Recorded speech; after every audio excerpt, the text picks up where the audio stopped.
میرا دماغ اگر کچھ میرے قبضے میں رہ گیا تھا تو اتنے سارے نوٹ اور روپیوں کی اتنی زیادہ تھیلیاں دیکھ کر چکرا گیا تھا۔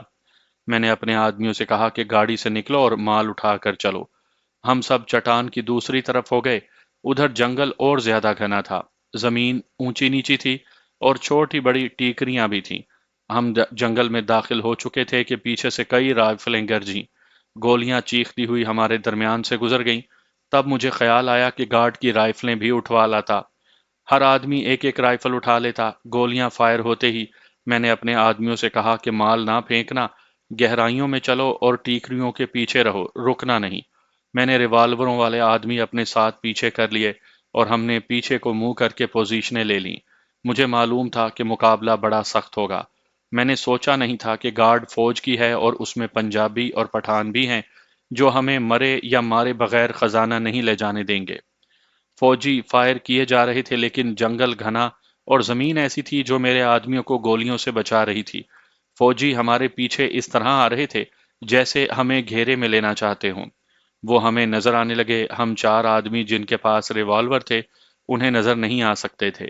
گارڈ کے 7-8 سپاہی ہمارے قریب آئے تو ہم نے ریوالور فائر کر دیے۔ 3 گرے، باقی سب ادھر ادھر ہو گئے۔ ہمارے فائر سے ان کی پیش قدمی رکنے لگی لیکن وہ بھاگنے والے نہیں تھے۔ ہم پیچھے ہٹتے اور ریوالور فائر کرتے جا رہے تھے۔ ہماری مجبوری یہ تھی کہ گولیاں بہت کم تھی۔ ہم نے 2 اور فوجیوں کو گرا لیا۔ اس دوران ہم بہت دور نکل گئے تھے۔ گارڈ کی گولیاں آ رہی تھی، انہوں نے تعاقب چھوڑا نہیں تھا۔ میں نے پیچھے ہٹتے اپنے ایک آدمی کو دیکھا، اس کے پیٹ سے 2 گولیاں گزر گئی تھی اور وہ مرا پڑا تھا۔ آگے ایک آدمی تڑپ رہا تھا، ہم اسے اٹھا کر نہیں لے جا سکتے تھے۔ میرے ایک آدمی نے اپنے ریوالور کی نالی اس کے سر پر رکھی اور گولی چلا دی۔ وہ ہمیشہ کے لیے ٹھنڈا ہو گیا۔ اس سے اب ہمیں خطرہ نہیں رہا تھا۔ زخمی کو گولی مارنے والے نے کہا اگر پکڑا جاتا تو ہماری نشاندہی کر دیتا۔ لاش کے پاس روپیوں کی 2 تھیلیاں پڑی تھی، یہ ہم اٹھا نہیں سکتے تھے۔ ہم پیچھے ہٹتے گئے، معلوم نہیں ہو سکتا تھا کہ میرے کتنے آدمی مارے جا چکے ہیں۔ میں نے اپنے ریوالوروں والے آدمیوں سے کہہ دیا کہ اپنا کوئی زخمی پڑا نظر آئے جو چل نہ سکتا ہو اس کے سر میں گولی مار دو۔ آگے دلدل اور پانی کا علاقہ آ گیا۔ فوجیوں کی فائرنگ اب بہت کم ہو گئی تھی۔ ہم نے شاید ان کے زیادہ آدمی زخمی یا ہلاک کر دیے تھے۔ جنگل گھنا اور زمین نشیب و فراز والی ہونے کی وجہ سے ہم ایک دوسرے کو مشکل سے ہی نظر آتے تھے۔ اب دلدل اور پانی آ گیا اور میرے ریوالور سے آخری گولی بھی نکل گئی۔ میرے پاس خنجر تھا جو رائفل کی گولی کا مقابلہ نہیں کر سکتا تھا۔ میں ایک جگہ رک گیا، وہاں جنگل کے درمیان چھوٹی سی جھیل تھی، اس کے ارد گرد درخت تھے لیکن بہت کم۔ میں نے اپنے 2 آدمیوں کو دیکھا جو ایک باکس اٹھائے ہوئے جا رہے تھے۔ مجھے بلند آواز سنائی دی باکس پھینک دو ورنہ گولی آتی ہے۔ دونوں رک گئے۔ میں 150 گز دور تھا۔ گارڈ کا ایک حوالدار سامنے آیا، اس کے ہاتھ میں رائفل تھی جس کی نالی اس نے میرے آدمیوں کی طرف کر رکھی تھی۔ فوراً بعد گارڈ کا صوبے دار دوڑا آیا، اس کے پاس ریوالور تھا۔ میرے آدمیوں نے باکس رکھ دیا۔ دونوں کے پاس دھا تھے جو بڑے خطرناک ہتھیار ہوتے ہیں۔ صوبے دار اور حوالدار ان کی طرف بڑھے آ رہے تھے۔ وہ میرے آدمیوں کو زندہ پکڑنا چاہتے تھے، اس لیے گولی نہیں چلا رہے تھے، یا پھر ان کی گولیاں ختم ہو گئی تھیں۔ میرے آدمی بھاگے نہیں، انہوں نے دھا سیدھے کر لیے۔ حوالدار کی رائفل کے آگے بڑی لمبی سنگین لگی ہوئی تھی، صوبے دار کے ہاتھ میں صرف ریوالور تھا۔ میرے آدمی ان کی طرف بڑھے، اگر ان فوجیوں کے ہتھیاروں میں گولیاں ہوتی تو وہ ضرور چلاتے۔ مجھے تسلی تھی کہ میرے آدمی انہیں مار لیں گے، اس لیے میں آگے نہیں بڑھا، لیکن وہ دونوں پرانے فوجی تھے۔ حوالدار اچھل کر سنگین کا وار کرتا تھا اور میرے آدمی ہٹ جاتے تھے۔ صوبے دار پرے جا کر ایک درخت کی موٹی شاخ توڑنے لگا جسے وہ لاٹھی کی طرح استعمال کرنا چاہتا تھا۔ میرا ایک آدمی اس کی طرف دوڑا، صوبے دار نے شاخ توڑ لی۔ میرا آدمی اس پر دھا سے وار کرتا تھا تو صوبے دار درخت کے تنے کے پیچھے ہو جاتا تھا۔ ایک بار میرے آدمی نے وار کیا تو صوبے دار ایک طرف ہو گیا، دھا درخت کے تنے میں لگا۔ صوبے دار نے لاٹھی جیسی شاخ اس کے سر پر ماری، میرا آدمی گر پڑا۔ اب دھا صوبے دار کے ہاتھ میں تھا۔ دوسری طرف دیکھا تو میرا دوسرا آدمی حوالدار پر بڑھ چڑھ کر وار کر رہا تھا جو حوالدار رائفل پر روک لیتا تھا۔ حوالدار میں شاید لڑنے کی ہمت نہیں رہی تھی، وہ اب وار بچا رہا تھا۔ اس نے آخری بار بڑی شدت سے حملہ کیا۔ میرا آدمی پیچھے ہٹنے لگا اور جھیل کے کنارے پر چلا گیا۔ وہاں پھسلن تھی، ادھر حوالدار پھسل کر گرا، ادھر میرا آدمی بھی پھسل کر گر پڑا۔ وہ اٹھ ہی رہا تھا کہ جھیل سے ایک مگرمچھ باہر آیا۔ اس نے منہ کھول کر میرے آدمی کی دونوں ٹانگیں منہ میں لے لیں۔ میرے آدمی کی ایسی چیخیں نکلیں کہ دل دہلنے لگا۔ مگرمچھ اسے اپنے ساتھ پانی میں لے گیا۔ میں نے اسے چیختے اور تڑپتے اور پانی میں غائب ہوتے دیکھا۔ ادھر صوبے دار نے میرے آدمی کو اٹھنے کی مہلت نہیں دی تھی، دھا کے ایک ہی وار سے اس کا سر کاٹ کر الگ کر دیا تھا۔ میرا ریوالور خالی تھا، میں خنجر سے دونوں کا مقابلہ نہیں کر سکتا تھا۔ وہ دونوں باکس کے پاس کھڑے ہو کر اپنے آدمیوں کو آوازیں دینے لگے اور میں چھپ چھپ کر وہاں سے چل پڑا۔ میں نے اس وقت نہیں سوچا تھا، آج خیال آتا ہے کہ خدا چوروں ڈاکوؤں کی مدد نہیں کیا کرتا۔ مگرمچھ حوالدار کی طرف نہیں گیا، ایک ڈاکو کو اپنے ساتھ لے گیا۔ میرے دوسرے آدمی کو بھی مگرمچھوں کے پیٹ میں جانا تھا۔ بن مندر تک 15 میں سے ہم صرف 7 آدمی پہنچ سکے اور خزانے کا صرف ایک باکس اور چند ایک تھیلیاں پہنچائی جا سکیں۔ یہ مال مندر میں نہ رکھا گیا بلکہ اس جگہ پہنچا دیا گیا جہاں کشتی کو لوٹنے کے بعد میں واپس آیا تھا، تو مجھے رانی کے پاس لے گئے تھے۔ یہ احتیاط اس لیے کی جاتی تھی کہ پولیس یا فوج بن مندر میں آ جائے تو وہاں کچھ بھی نہ ملے اور اسے ویران کھنڈر سمجھ لیا جائے۔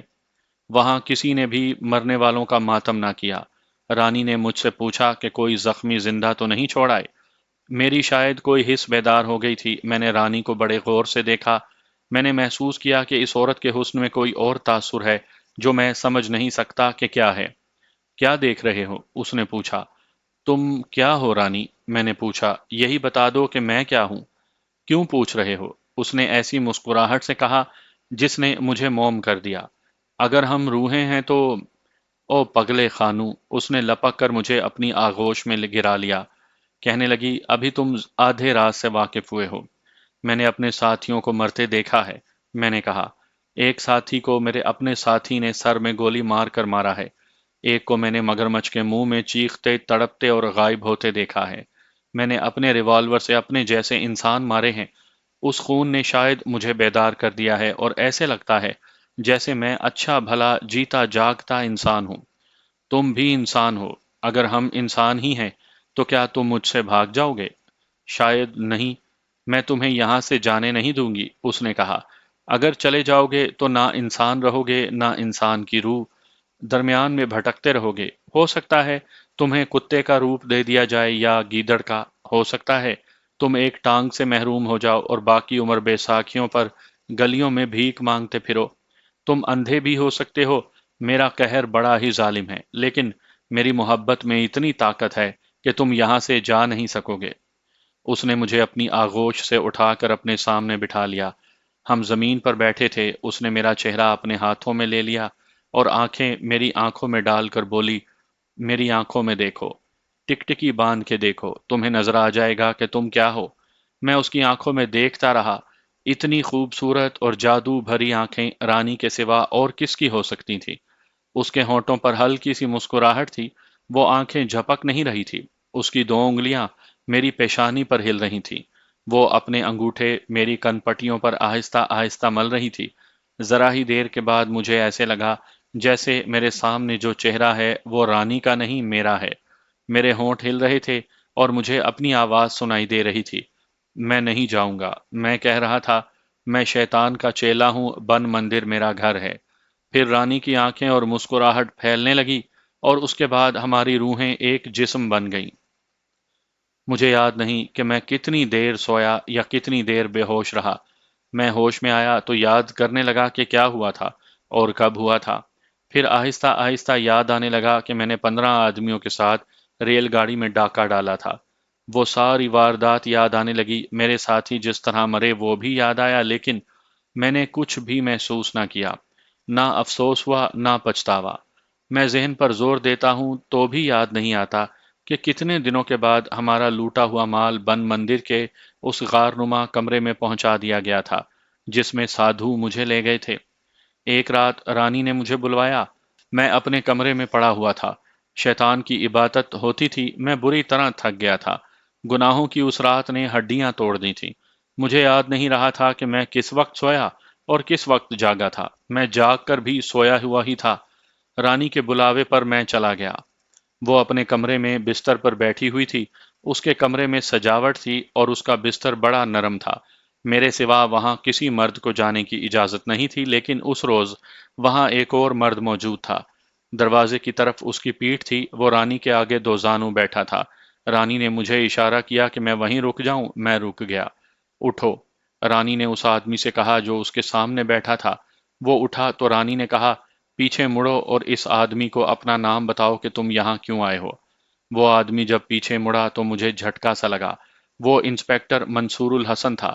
اس نے دیہاتی بنگالیوں جیسے کپڑے پہن رکھے تھے۔ وہ مجھے دیکھ کر مسکرایا اور ہاتھ آگے کر کے میری طرف بڑھا۔ او محمد خان، انسپیکٹر منصور نے خوشگوار لہجے میں کہا۔ مجھے جانتے ہو نا، میرا نام منا ہے۔ میں شیطان کا چیلا ہوں۔ میں 400 سال بعد یہاں آیا ہوں۔ میں وہی کروں گا جو رانی مجھے حکم دے گی۔ میں نے حیرت سے رانی کی طرف دیکھا۔ اس نے تالی بجائی، ایک آدمی دوڑتا ہوا آیا۔ رانی نے اسے کہا کہ وہ منصور کو لے جائے۔ میں دیکھ رہا تھا۔ منصور اس آدمی کے ساتھ ایسے ہی سدھائے ہوئے جانور کی طرح چل پڑا جس طرح میں یہاں آیا تو جو کہتا چلو میں اس کے ساتھ چل پڑتا تھا۔ تم حیران ہو رہے ہو خانو، رانی نے کہا۔ مجھے خوشی ہے کہ تم ہماری دنیا میں بیدار ہونا شروع ہو گئے ہو۔ یہ تمہاری اپنی دنیا ہے۔ تم نے پہچان لیا ہے کہ یہ پولیس کا انسپیکٹر منصور ہے۔ تمہیں یاد ہوگا کہ ایک بار تم زندہ انسان کے روپ میں رات کو مندر میں آئے تھے تو ایک آواز نے کہا تھا کہ انسپیکٹر منصور سے کہنا کہ جو روح مٹی کے بت سے آزاد ہو جاتی ہے اسے تم ہتھکڑیاں نہیں ڈال سکتے۔ لیکن یہ شخص گمراہ رہا، یہ روحوں کو ہتھکڑیاں لگانے کے لیے یہاں آتا رہا۔ آخر میں نے اسے مٹی کے بت سے آزاد کر لیا اور اسے یہاں لے آئی۔ اسے غور سے دیکھا تو میں نے اسے پہچان لیا۔ 400 سال پہلے یہ مسلمانوں کی فوج میں افسر تھا۔ اس نے اسی خطے میں 2 لڑائیاں لڑی تھیں اور تیسری لڑائی میں مارا گیا تھا۔ 400 سال کے بعد میں نے اسے پولیس انسپیکٹر کے روپ میں دیکھا۔ میں نے اس کی نیت دیکھی تو اسے گھوڑے سے گرا کر مار دیا اور اسے اسی دیہاتی لباس میں یہاں لے آئی ہوں۔ منصور مر چکا ہے؟ ہاں، رانی نے کہا۔ تم نے اس کی روح نہیں دیکھی؟ میں نے اسے مننے کا نام دیا ہے۔ اب بھی یہ تمہارا خادم ہوگا، لیکن کچھ دن اس سے دور رہنا۔ جب تک میں نہ کہوں اس سے نہیں ملنا۔ منصور کی موت کی خبر سن کر مجھے بہت خوشی ہوئی۔ ایک آدمی دوڑتا ہوا کمرے میں داخل ہوا اور گھبرائی ہوئی آواز میں کہنے لگا، ادھر لڑائی ہو رہی ہے۔ موجم ہاتھ میں دھا لیے کھڑا ہے، کہتا ہے یہ سب میرا حصہ ہے۔ اس نے باکس پر پاؤں رکھا ہوا ہے، کوئی اس کے قریب نہیں جاتا۔ خانو، رانی نے مجھے کہا، تمہارے بغیر اسے کوئی نہیں سنبھال سکتا۔ وہ اٹھی اور بولی، میرے ساتھ آؤ، تمہاری بادشاہی میں اتنی جرت کوئی نہیں کر سکتا۔ وہ مجھے مندر کے اس وسیع کمرے میں لے گئی جہاں ہم عبادت کیا کرتے تھے۔ وہاں میں نے یہ منظر دیکھا کہ ایک ہٹا کٹا آدمی جس کا نام معجم بتایا گیا، کمرے میں اس طرح کھڑا تھا کہ اس کے ایک پاؤں کے ایک باکس پر رکھا ہوا تھا اور اس کے ہاتھ میں بڑے سائز کا دھا تھا جو دراصل کوئی 4 انچ چوڑے بلیڈ والی تلوار تھی۔ اس کی نوک نہیں تھی، آگے سے بھی کسائی کے بڑے چھرے کی طرح چوڑی تھی۔ 7 8 آدمی دیوار کے ساتھ کھڑے تھے۔ 2 کے ہاتھوں میں ریوالور تھے، باقی سب کے پاس خنجر تھے، لیکن ان سب کے چہروں پر خوف و ہراس تھا۔ معجم کی جسامت مجھ سے ملتی جلتی تھی۔ میں حیران اس بات پر ہوا کہ بوڑھا جسے سب بنگالی زبان میں وہ جو عبادت کے لائق ہے کہتے تھے، ایک کونے میں کھڑا تھا۔ خانوم، بوڑھے نے مجھے کہا، معجم کو سمجھاؤ یہ غداری کر رہا ہے، کہتا ہے یہ پورا باکس مجھے دے دو۔ میں نہیں کہتا کہ مجھے دے دو، معجم نے گرجتی ہوئی آواز میں کہا۔ میں کہہ رہا ہوں کہ میں یہ باکس لے جا رہا ہوں۔ کسی کی ہمت ہے تو مجھے روک لے۔ خانو، رانی نے مجھے کہا، اسے باکس سے ہٹا دو، اسے گم کر دو، جیسے تم نے اس وحشی قزاق کو گم کر دیا تھا۔ میں شاید بیدار ہو رہا تھا، مجھے حیرت ہو رہی تھی کہ وہ جو عبادت کے لائق تھا معجم سے ڈر رہا تھا، لیکن مجھے سوچنے کا موقع نہیں ملا کیونکہ معجم نے مجھے للکار دیا تھا۔ خانو، اس نے مجھے کہا، دھوکے میں نہ آ، تو ابھی اناڑی ہے، نیا نیا پھنسا ہے، میرے ہاتھوں اپنے جسم کا کیما نہ کروا لینا۔ میں نے اور کچھ نہ کہا نہ کچھ سوچا۔ میں خالی ہاتھ آگے بڑھا، درمیان میں وہ چبوترا تھا جس پر یہ بوڑھا معبود بن کر بیٹھا کرتا تھا۔ میں اس کے ساتھ ساتھ معجم کی طرف آہستہ آہستہ بڑھا۔ مجھے معلوم تھا کہ وہ مجھ پر دھاکہ وار کرے گا، اس لیے میری نظر اس کے دائیں ہاتھ پر تھی۔ وہ میری طرف آیا، میں تیزی سے آگے بڑھا کہ وہ وار کرے۔ اس نے اوپر سے نیچے کو بڑا تیز وار کیا۔ میں تیار تھا، میں ایک طرف ہو گیا۔ دھا چبوترے کے کنارے پر لگا۔ مجھے اندازہ تھا کہ اسے سنبھلنے میں 5-7 سیکنڈز لگیں گے۔ وہ آگے جھک گیا تھا۔ میں نے اچھل کر اس کے پہلو میں اتنی زور سے ٹھڈا مارا کہ وہ 3-4 قدم پرے جا پڑا اور اس کا دھا اس کے ہاتھ سے چھوٹ گیا۔ وہ آہستہ آہستہ اٹھنے کی کوشش کرنے لگا۔ میں نے اس کی کن پٹی پر ٹھڈا مارا۔ وہ بے ہوش ہو گیا۔ میں اسے اٹھا کر سر سے اوپر لے گیا اور فرش پر پٹخ دیا۔ اب اس کا جسم حرکت بھی نہیں کرتا تھا۔ میں نے اسے ایک بار پھر اٹھایا اور سر سے اوپر لے جا کر پٹخا۔ اتنی بلندی سے پتھروں کے فرش پر پیٹھ کے بل گر کر وہ زندہ نہیں رہ سکتا تھا۔ اس کے منہ سے خون نکلنے لگا اور وہ مر گیا۔ بوڑھا دوڑ کر مجھ تک آیا اور میرا ہاتھ چوم کر بولا، میں تمہیں اپنا خاص چیلا بناؤں گا۔ میں نے اسے دھکا دے کر کہا، تم عبادت کے لائق نہیں ہو۔ رانی تیزی سے آگے بڑھی اور میرے دونوں ہاتھ اپنے ہاتھوں میں لے کر کہنے لگی، یہ غلطی نہ کرو۔ تم ابھی یہاں کے دستور سے واقف نہیں ہو، گستاخی نہ کرو۔ تم نے وہ مقام حاصل کر لیا ہے جو یہاں کسی کو نہیں ملتا۔ میرے ساتھ آؤ۔ رانی کی مسکراہٹ اور اس کی آنکھوں میں وہ جادو تھا جو مجھے کچھ سمجھنے کی صلاحیت سے محروم کر دیتا تھا۔ مجھ پر ایسا طلسم طاری ہو جاتا تھا کہ میں خواب و خیال کی دنیا میں چلا جاتا اور مجھ پر خمار سا طاری ہو جاتا تھا۔ میں اس کے ساتھ چل پڑا۔ میں نے دیکھا کہ کمرے میں جتنے آدمی کھڑے تھے وہ جھک گئے تھے، شاید وہ مجھے تعظیم دے رہے تھے۔ رانی مجھے اپنے کمرے میں لے گئی۔ اس نے ایک پائپ نکالا، اس میں تمباکو کی شکل کی کوئی چیز ڈالی اور پائپ میرے منہ میں دے کر اس چیز پر جلتی ہوئی دیا سلائی رکھی۔ میں نے کش پر کش لگائے اور میں روحوں کی دنیا سے بھی آگے نکل گیا۔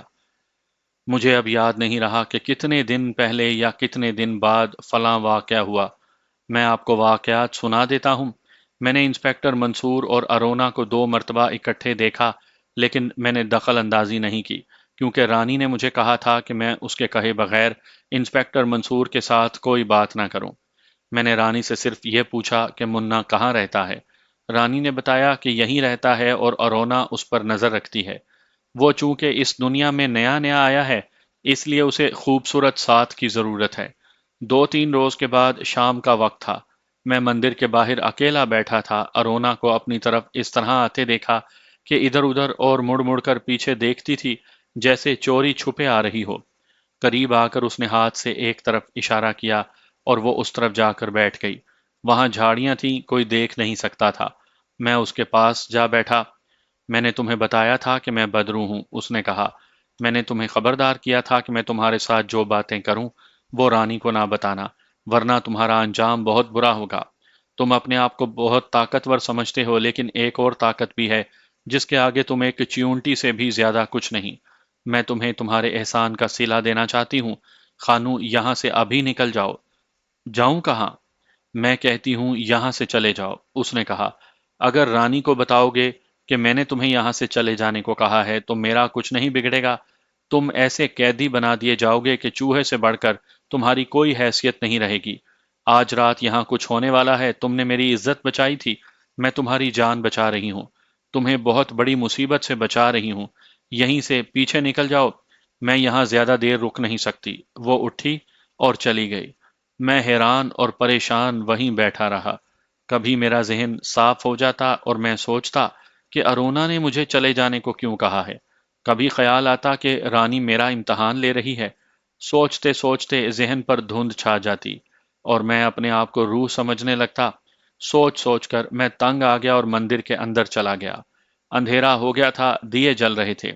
میں آہستہ آہستہ چلا جا رہا تھا کہ رانی سامنے سے بڑی تیز آتی دکھائی دی۔ کہنے لگی، اس نے غداری کی ہے۔ کس نے؟ ارونا نے، رانی نے کہا۔ اس نے مننے کو کہیں غائب کر دیا ہے۔ کہتی ہے مجھے معلوم نہیں کب اور کہاں گیا ہے۔ میرے ساتھ آؤ خانو، میں اسے سزا دے رہی ہوں۔ میں اس کے ساتھ چل پڑا۔ وہ مجھے مندر کے باہر لے گئی۔ ایک جگہ 3-4 دیے اکٹھے جل رہے تھے۔ ہم وہاں گئے تو میں نے دیکھا کہ ارونا ایک درخت کے تنے کے ساتھ اس طرح بندھی ہوئی تھی کہ تنے کے ساتھ اس کی پیٹھ تھی اور اس کے اور تنے کے گرد رسی لپٹی ہوئی تھی۔ دیوں کی روشنی میں اس کا چہرہ پرسکون نظر آ رہا تھا۔ ایک طرف 5-6 لڑکیاں کھڑی تھیں جنہیں میں اچھی طرح جانتا تھا۔ شیطان کی عبادت کی رات یہ اور ان جیسی چند اور عورتیں ہمارے ساتھ ہوتی تھیں۔ وہاں 4 آدمی کھڑے تھے جن کے ہاتھوں میں دھا تھے۔ تم سب جانتے ہو اس نے غداری کی ہے، رانی نے کہا اور لڑکیوں سے مخاطب ہو کر بولی، تم سب اس کی سزا دیکھنا اور شیطان سے غداری کرنے سے پہلے اس سزا کو یاد رکھنا۔ اس نے دھا والے ایک آدمی سے کہا کہ اس غدار کی کمر سے اس کی کھال اتارنی شروع کر دو۔ اگر یہ پھر بھی نہ بولے تو اس کا ایک پاؤں ٹخنے سے کاٹ دو۔ چلو۔ خانوں، ارونا نے بلند آواز سے مجھے کہا، تم یہاں سے چلے جاؤ، یہاں سے غائب ہو جاؤ خانوں۔ دھا والا آدمی ارونا کے پاس جا کھڑا ہوا اور اس کی کمر سے ساڑی پکڑی اور کھینچ کر پھاڑ ڈالی۔ ارونا اوپر سے درخت کے ساتھ بندھی ہوئی تھی۔ میرے سینے کے اندر ایسے آواز اٹھی جیسے بادل بڑی زور سے گرجے ہوں۔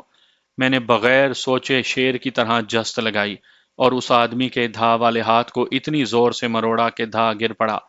اس آدمی کو میں نے دھکا دے کر پرے پھینک دیا اور دھا اٹھا لیا۔ اسے کوئی سزا نہیں ملے گی، میں نے کہا، اسے کوئی بھی سزا نہیں دے سکتا۔ خانوں، رانی نے ایسے غصے سے کہا جس میں پیار تھا، تمہیں ابھی معلوم نہیں ہے کہ اسے سزا کیوں دی جا رہی ہے۔ یہ مرے گی نہیں کیونکہ یہ روح ہے۔ میں روح نہیں ہوں، ارونا نے کہا، میں زندہ ہوں۔ تم بدکار ڈائن، تمہارا بھید ننگا ہو کر رہے گا۔ میں نے ارونا کی رسیاں کاٹ دیں۔ رسیاں کٹ چکیں تو دو آدمی دوڑے آئے۔ انہوں نے آتے ہی پھونکے مار کر تمام دیے بجھا دیے اور گھبرائی ہوئی آوازوں میں بولے، نکل جاؤ یہاں سے، اندر نہ جانا، پولیس، شاید فوج بھی ہے، 4 کشتیوں میں آئے ہیں، ابھی دور ہیں۔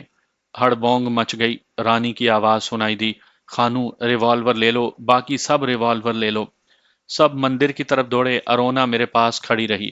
اس نے کہا، انسپکٹر منصور پولیس اور فوج کو لا رہا ہے۔ میں نے تمہیں کہا نہیں تھا کہ غائب ہو جاؤ؟ اسے میں نے یہاں سے فرار کرایا تھا۔ تم چلے جاؤ، یہاں نہ رکنا۔ منصور نے تمہیں پہچان لیا تھا، اسے یہاں اسی اثر سے لایا گیا تھا جو تم پر کیا گیا ہے۔ اس سے وہ اثر میں نے اتارا ہے۔ تم تو میری بات بھی نہیں سنتے تھے۔ مندر کی طرف سے کسی کی آواز آئی، خانوں کہاں ہو؟ اسے ختم کر دو، سب کو پکڑوا دے گی۔ تم کہاں جاؤ گی؟ میں نے ارونا سے پوچھا۔ منصور مجھے لے جائے گا، اس نے کہا، تم بھاگ جاؤ۔ منصور سب سے پہلے تمہیں تلاش کرے گا، اسے پتا چل چکا ہے کہ کشتی تم نے لوٹی تھی اور ریل گاڑی پر بھی تم نے ڈاکہ ڈالا ہے۔ وہ کہتا تھا کہ محمد خان پر بہت سے آدمیوں کے قتل کا الزام ہے، تم پکڑے گئے تو تمہیں فوراً پھانسی دے دیں گے۔ ابھی پولیس اور فوج نہیں پہنچی تھی، میرا دماغ پوری طرح بیدار ہو گیا تھا۔ میں اب روح نہیں تھا، میں ڈاکو تھا، قاتل تھا، لیکن مجھے اب اپنا خیال نہیں تھا۔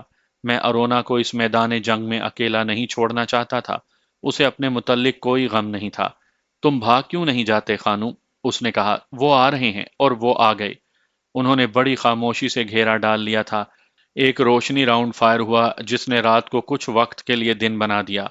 اسسٹنٹ سب انسپکٹر محمد خان، بڑی بلند للکار سنائی دی، میں انسپکٹر منصور ہوں، اپنے آپ کو ہمارے حوالے کر دو ورنہ گولیوں سے چھلنی ہو جاؤ گے۔ مجھ میں یہ خامی بچپن سے تھی کہ کسی کی للکار اور کسی کے چیلنج کو میں برداشت نہیں کر سکتا تھا۔ انسپکٹر منصور، میں نے اس سے زیادہ بلند آواز سے کہا، میری لاش ملے تو لے جانا۔ ارونا میرے پاس ہے، اس کی حفاظت کا وعدہ کرو تو اسے میں تمہارے پاس بھیج دوں۔ پھر ہمت کرو اور مجھے پکڑ لو، تمہیں انگریز بادشاہ انعام دے گا۔ ارونا کے ساتھ تم بھی آ جاؤ محمد خان، ارونا آ رہی ہے، میں نے بڑی اونچی آواز میں کہا، اسے دھوکہ نہ دینا۔ میں نے ارونا سے کہا کہ چلی جاؤ۔ وہ میرے ساتھ لپٹ گئی اور بہت روئی۔ اچانک مجھ سے الگ ہوئی اور یہ کہہ کر دوڑ پڑی، تمہیں تمام عمر نہیں بھولوں گی۔ میں دوڑ کر مندر میں چلا گیا، وہاں اندھیرا تھا، سب کو آوازیں دی۔ مندر کے باہر دوڑتا پھرا، بڑی مشکل سے 3 آدمی ملے، انہوں نے بتایا کہ کون کہاں ہے۔ میں نے اپنا ریوالور اور 60-70 گولیاں لے لیں۔ مندر میں 3 اور آدمیوں کے پاس ریوالور تھے، وہ مندر کے پیچھے نکل گئے تھے۔ میں نے رانی کو آوازیں دیں، کوئی جواب نہ ملا، مجھے اس کا غم کھانے لگا۔ ایسا خیال نہ آیا کہ اس عورت نے مجھے دھوکہ دیا ہے، مجھے اس سے محبت تھی، اس کا دھوکہ اور فریب بھی مجھے اچھا لگ رہا تھا۔ اچانک گولیاں چلنے لگیں، ایک طرف ریوالور اور دوسری طرف رائفلیں فائر ہو رہی تھیں۔ ان دھماکوں میں یہ للکار بار بار سنائی دیتی تھی کہ ہتھیار ڈال دو، بھاگنے کی کوشش بیکار ہے، گرفتار ہو جاؤ، زندہ رہو۔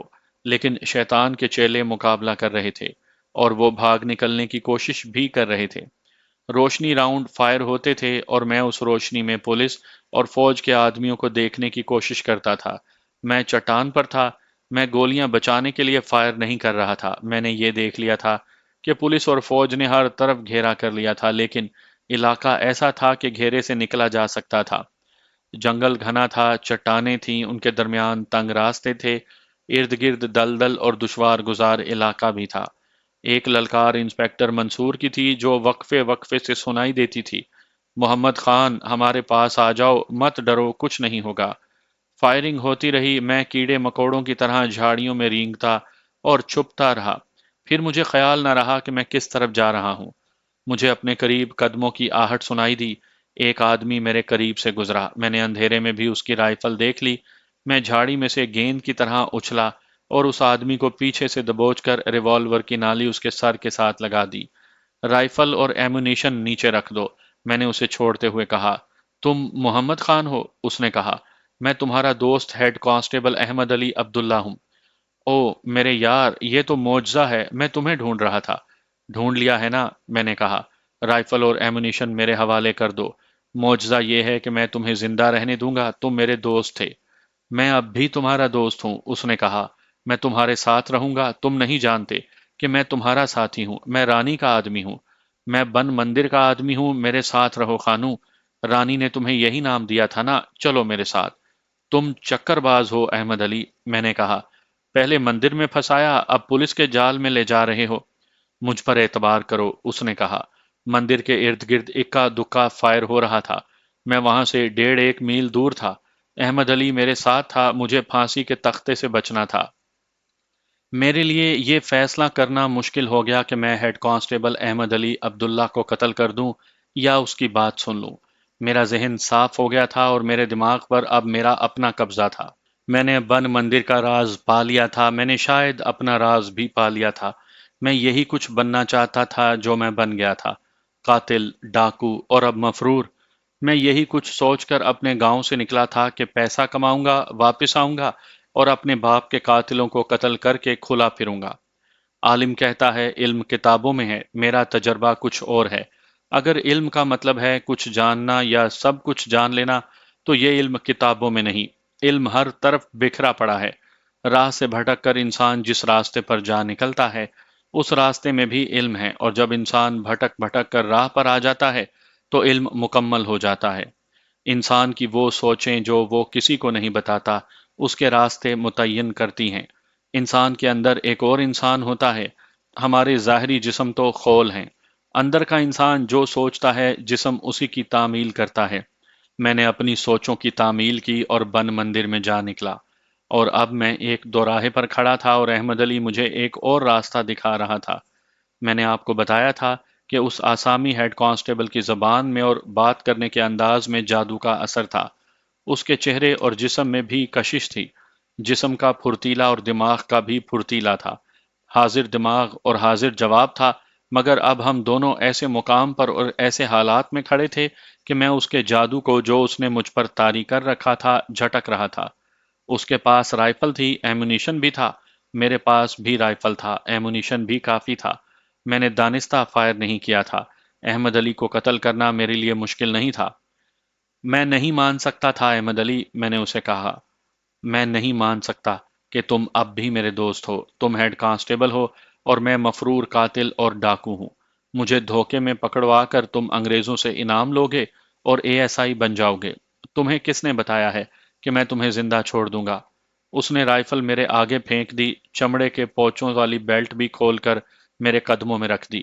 میں نے ہر طرف دیکھا، مجھے گھیرے کا خطرہ محسوس ہو رہا تھا، لیکن وہ تاریک جنگل تھا۔ اس جنگل میں دن کے وقت بھی کچھ نظر نہیں آتا تھا، وہ تو پھر رات تھی۔ میں تمہیں یہاں زیادہ دیر روک کر ساری بات نہیں سنا سکتا، احمد علی نے کہا۔ ہم خطرے میں کھڑے ہیں، آؤ ذرا دور نکل چلیں۔ میرا خیال ہے وہ مندر میں داخل ہو گئے ہیں، گولیاں چلنی بند ہو گئی ہیں، چلو یہاں نہ رکو، میری رائفل تم اٹھا لو۔ میں نے ریوالور ہاتھ میں تیار رکھا، اس کی رائفل کا سلنگ کندھے میں اور ایمونیشن کی بیلٹ گلے میں ڈال لی، اور اسے کہا کہ وہ میرے آگے رہے۔ ہم چل پڑے۔ میں کان کھڑے کر کے جنگل کی آوازیں سن رہا تھا۔ میرے دل میں یہی ایک ڈر تھا کہ جنگل میں سے سپاہی کودتے پھلانگتے نکلیں گے اور مجھے دبوچ لیں گے۔ احمد علی کہتا جا رہا تھا، تم ٹھیک سوچ رہے ہو کہ میں تمہیں اتفاق سے کس طرح مل گیا۔ یہ ہے ہی اتفاق کہ تم مجھے مل گئے۔ میں بن مندر کا آدمی ہوں، ایسے کہہ لو کہ میں رانی کا آدمی ہوں۔ میں پولیس میں اس گروہ کا جاسوس تھا۔ تم نے مندر کے اندر جن آدمیوں اور عورتوں کو دیکھا ہے، ان میں کوئی بھی روح یا بدرو نہیں۔ رانی بھی ایک زندہ عورت ہے۔ یہ سب ایک نئے مذہبی فرقے کے لوگ ہیں جو شیطان کی عبادت کرتے ہیں۔ تم نے مجھے کیوں دھوکہ دیا تھا؟ میں نے پوچھا۔ مجھے اس جال میں کیوں پھنسا دیا تھا؟ میں نے دیکھ لیا تھا کہ تم قاتل اور ڈاکو بننا چاہتے ہو، اس نے کہا۔ دوسری وجہ یہ تھی کہ ہمیں اپنے گروہ میں تم جیسے طاقتور آدمیوں کی ضرورت تھی۔ تم میں اتنی طاقت ہے کہ تم 4 بنگالیوں کو اپنے بازوؤں میں لے لو تو انہیں بازوؤں میں دبا کر جان سے مار سکتے ہو۔ تاجروں کی دخانی کشتی اور ریل گاڑی کے ڈاکے کی وارداتیں تم ہی کر سکتے تھے، اور تم نے کر دکھائیں۔ ابھی ہمیں اور بہت سی وارداتیں کرنی تھی، لیکن انسپیکٹر منصور جیت گیا۔ رانی نے میرے ہاتھوں اپنے 2 آدمی قتل کرائے ہیں، میں نے کہا۔ وہ کون تھے؟ انہیں بھی رانی نے تمہاری طرح طاقتور اور وحشی سمجھ کر اپنے گروہ میں شامل کیا تھا، احمد علی نے کہا۔ لیکن انہوں نے اپنی طاقت اپنے گروہ کو ہی دکھانی شروع کر دی۔ ایک تو وہ وحشی تھا جسے تم نے اس فرقے یا گروہ میں شامل ہونے سے پہلے قتل کیا تھا۔ ہاں مجھے یاد ہے، میں نے کہا۔ وہ بہت طاقتور تھا۔ اس نے ارونا کو درندوں کی طرح پکڑ لیا تھا اور اس کے کپڑے پھاڑ رہا تھا۔ وہ سمندری قزاق تھا، احمد علی نے کہا۔ اسے رانی نے پولیس کے ہاتھوں سے نکالا تھا۔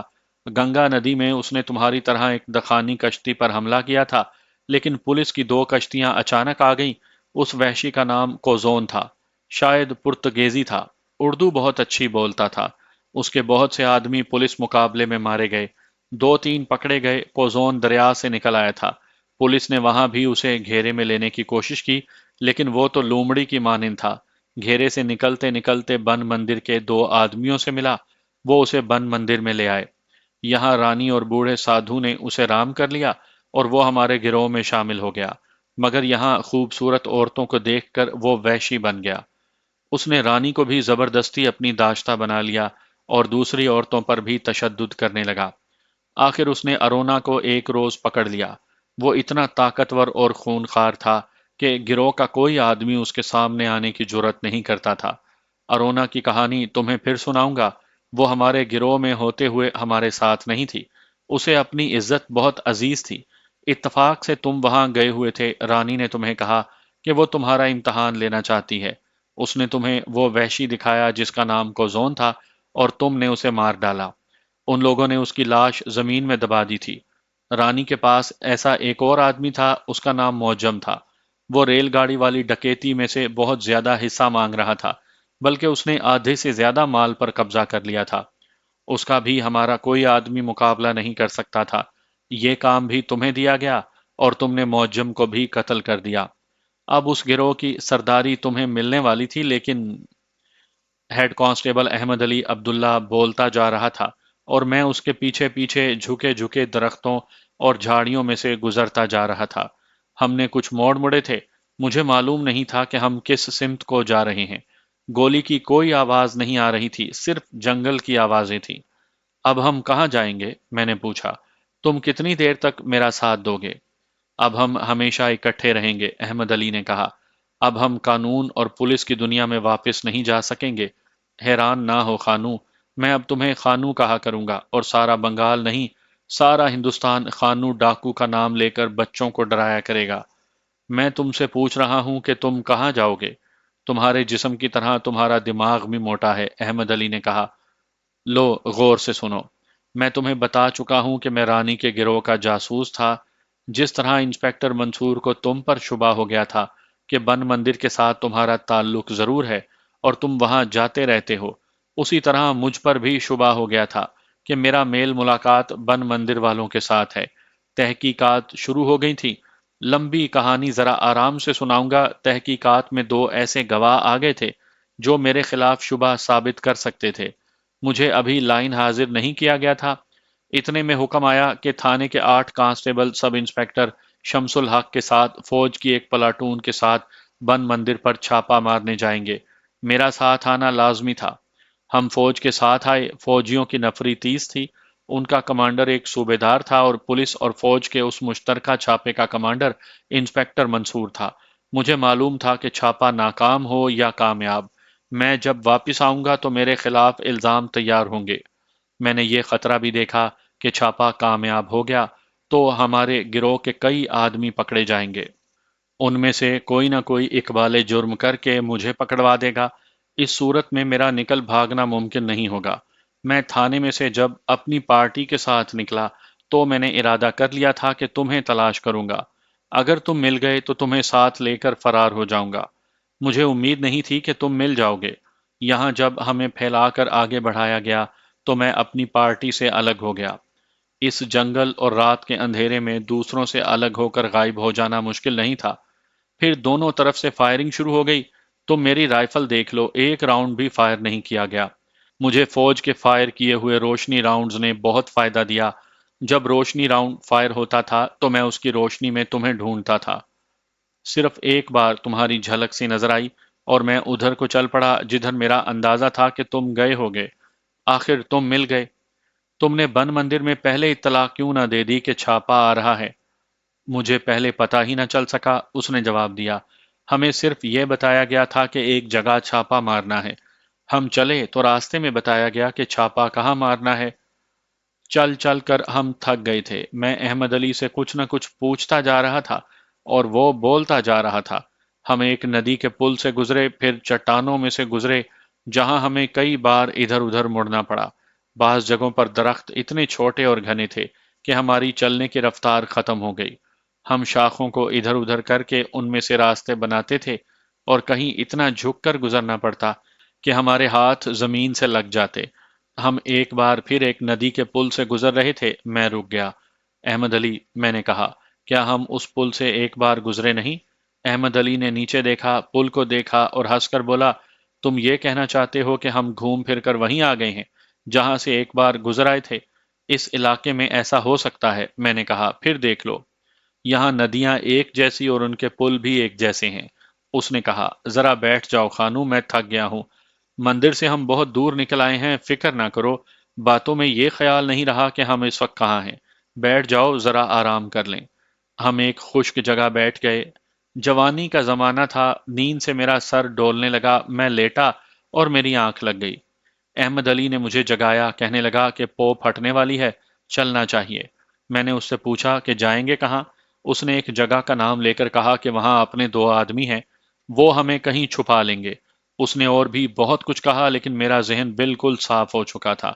مجھے معلوم ہو گیا تھا کہ رانی اور بوڑھے پروہت نے مجھے ہیپناٹائز کر لیا تھا۔ اس وقت میں ہیپناٹزم سے واقف نہیں تھا۔ یہ لفظ میں نے عمر کے کسی اگلے حصے میں جا کر سنا تھا۔ اس وقت جب میں احمد علی کے ساتھ مفرور ہو رہا تھا، مجھے یہ احساس تھا کہ رانی اور پروہت نے مجھے اپنے اثر میں لے لیا تھا۔ ہمارے دیہات میں اثر کا لفظ استعمال ہوتا تھا۔ احمد علی، میں نے کہا، میں اب ان لوگوں کے اثر سے نکل آیا ہوں۔ ایک خیال آتا ہے، اس پر غور کرو۔ تم مجھے پولیس کے حوالے کر دو، اس طرح تمہارے خلاف شبہ صاف ہو جائے گا اور تم بچ جاؤ گے۔ ہم ایک کہانی گھڑ لیں گے کہ تم نے بڑی بہادری سے مجھے بہت دور جا کر پکڑا ہے۔ وعدہ معاف گواہ بن جاؤں گا، ہو سکتا ہے پولیس چھاپے میں کسی کو بھی گرفتار نہ کر سکی ہو۔ میں اقبال جرم کر کے نشاندہیاں کروں گا۔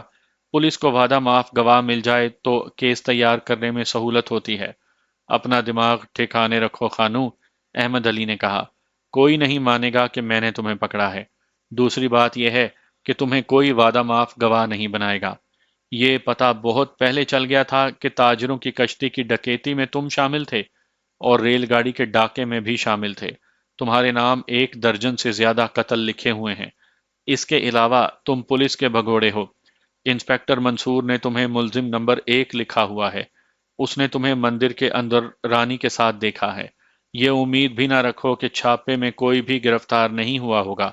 انسپیکٹر منصور خود مندر کے اندر اسی اثر کے تحت بہت دن گزار آیا ہے جس اثر سے تمہیں لے جایا گیا تھا۔ احمد علی، میں نے کہا، یہ تو میں نے تم سے پوچھا ہی نہیں کہ انسپیکٹر منصور مندر میں کس طرح چلا گیا تھا، وہ وہاں سے نکلا کیسے؟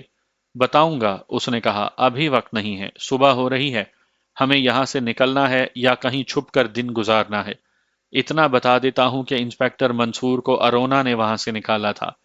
ارونا اب انسپیکٹر منصور کے پاس پہنچ چکی ہوگی۔ اس نے مجھے بھی وہاں سے نکلنے کو کہا تھا۔ میں نے کہا، میں اسے ایک بار دیکھنا چاہتا ہوں۔ میرے دل میں اس کی جو قدر ہے وہ تم نہیں جانتے احمد علی۔ یہ باتیں پھر کریں گے، احمد علی نے کہا۔ میں تمہارے دماغ سے یہ نکالنا چاہتا ہوں کہ تمہیں شاید معافی مل جائے گی۔ میرے لیے عمر قید اور تمہارے لیے سزائے موت لکھی ہوئی ہے۔ چھاپا جس طریقے سے اور جتنی نفری سے مارا گیا ہے، اس سے اس کی ناکامی کا سوال ہی پیدا نہیں ہوتا۔ اس گروہ کے کچھ آدمی ضرور پکڑے گئے ہوں گے، ان میں کچھ زخمی بھی ہوں گے۔ وہ پتھر یا لوہے کے بنے ہوئے نہیں کہ اقبال جرم نہیں کریں گے۔ تم بھی پولیس کے آدمی ہو، کیا ہم پتھروں سے بھی بیان نہیں لے لیا کرتے؟ پھر ہم کہاں جائیں گے؟ یہاں سے اٹھو، احمد علی نے کہا، باتوں کا وقت نہیں۔ ہم اٹھے۔ احمد علی نے ادھر ادھر دیکھا، کہنے لگا، ہم شاید کہیں اور آ گئے ہیں۔ ہم گھنے درختوں کے درمیان کھڑے تھے، دو طرف اونچی زمین تھی، وہاں بھی درخت اور گھنی جھاڑیاں تھیں۔ احمد علی نے کہا کہ وہ ذرا اوپر جا کر دیکھے گا کہ ہم کہاں ہیں اور کس سمت چلیں۔